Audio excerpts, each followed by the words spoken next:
त्यांनी त्यांच्या सगळ्या अधिकाऱ्यांना SIT गठन करण्यासाठी लागणारा पूर्ण स्कोप हा तयार करायला सांगितलंय आणि आज गृहमंत्र्यांची आणि मुख्यमंत्र्यांची ते मान्यता घेऊन ते SITचं गठन करून त्या स्कोपमध्ये काय काय हवं हे आमच्याबरोबर सुद्धा डिस्कस करण्यात येईल आणि ते लवकरच जाहीर होईल। आत्ताच्या घटकेला दुसरी महत्वाची जी मी त्यांच्याकडे मागणी केली की अनेक लोक जे आहेत ते आपापली जेव्हा घरं घेतात किंवा जमिनी घेतात आणि तेव्हा जर काही कारणास्तव तो ट्रान्झॅक्शन झालं नाही तर त्यांना त्यांचा भरलेली स्टॅम्प ड्युटी परत मिळण्यासाठी सुद्धा 16 ते 20% पैसे हे अधिकारी खातात आणि ती स्टॅम्प ड्युटी सुद्धा परत मिळायला प्रचंड वेळ लागतो। तर याच्यावर सुद्धा त्यांनी ताबडतोब डायरेक्शन्स काढलेत आणि ते डायरेक्शन्स देखील आपल्या पुढे आज रात्रीपर्यंत नक्कीच येतील।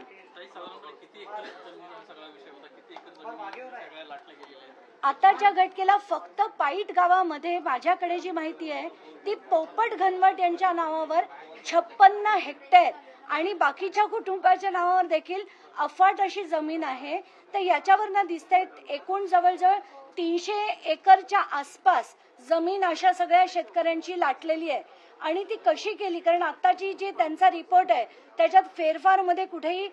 चूक आढळली नाही असं त्यांचं म्हणणं आहे। तर म्हणूनच मी ती SITची मागणी केली की SIT मध्ये अनेक गोष्टी बाहेर येतील, त्याच्यात जमिनीसाठी आलेला पैसा तो कुणाचा होता, कोणी पैसे भरले, म्हणजे इन्कम टॅक्स मध्ये याचं रिपोर्टिंग झालंय की नाही, पोलिसांनी यांच्यावर केलेले जे गुन्हे आहेत तर ते कोणाच्या सांगण्यावरनं झाले, स्टेशन डायरी जी मी मागच्या वेळेस मांडली होती या सगळ्यावर पुढे चौकशी होऊन त्यातनं SIT मध्ये कोण कोण अधिकारी येणार, सरकारकडनं कोण असणार, या सगळ्या गोष्टींवर आज फायनलाइज होऊन मुख्यमंत्र्यांकडनं त्याचा नॉड आल्यानंतर ते जाहीर होईल अशी अपेक्षा आहे।